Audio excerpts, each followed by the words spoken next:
waxaan la joogaa macalinka xulka gobolka bari maxamed ismaaciil cunaye oo dabcan diyaar garow badan soo sameeyay halkaana galabta xulka gobolka bari uu guul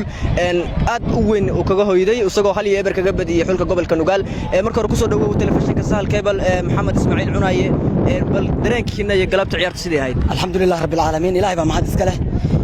ciyaartan waan guuleysanay waxaan ka guuleysanay gobolka nugaal oo runtii ah gobolkii difaacanaya tartanka sidoo kalena ah gobolka martigelinaya tartanka ciyaar adag bay ahayd runtii mana sahlana inaad gobol labada kulansaday inaad guul darro baddo wax sahlan maaha sidoo kale daqiiqadii saddexaad ee 45 dambe ayaan roose qaadanay oo waliba nin halbowlaa Cabdiraxmaan Labaale uu naga qaatay hase yeeshee isku xirnaan iyo tactic aanu sameynay awgiis waxaanu guul ka gaarnay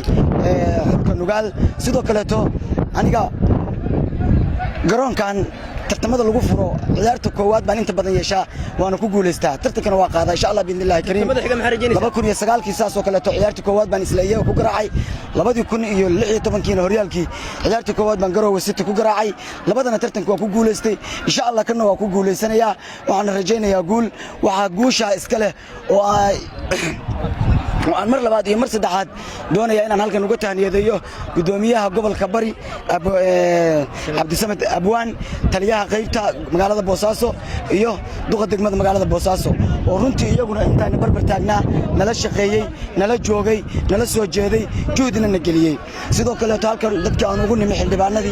xildhibaanadii iyo madaxda aan halkan ugu nimi iyaguna way noo hagar baxeen insha Allah biidnillaahi kariim waxaan rajaynaynaa inaan guul ka soo khatino sidoo kale boona fartuumada gobolka nala socota maama Madino oo Maradona oo muddo badan nagala qayb qaadanaysa tartankan galabta markaan meesha ku arkay aad baan ugu farxay